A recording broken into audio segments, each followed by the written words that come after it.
అందరికీ జై శ్రీరామ్. ఈ రాతి బంక అంటే మామూలు విషయం కాదు. ఇవో ఇట్లా పెద్ద పెద్ద అడవులలో ఉంటాయి. పెద్ద పెద్ద పాములు దొరకడే చాలా కష్టం. అది ఎంతో కష్టపడి లోపలికి వచ్చిన అది ఎట్లుంటో చూపిస్తుందా.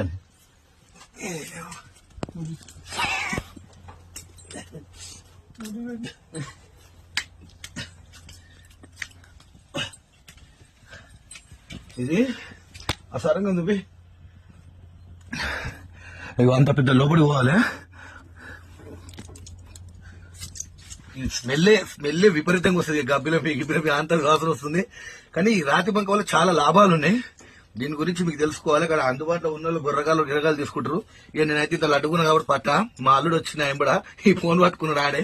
మీకు చూపించడం గురించి అంటే ఇంత రిస్క్ ప్లేస్లలో ఉంటాయి. అవి తొండ చూసావా, అది ఇంత డేంజర్ తొండ, నల్ల తొండ ఎర్ర ఉంది చూసావా, అది కరిస్తే కూడా ఇసం ఎక్కుతుంది. అంటే ఇలాంటి ప్లేస్ లో ఉంటది రాతి బంక. అంటే మామూలు విషయం కాదు. Most and most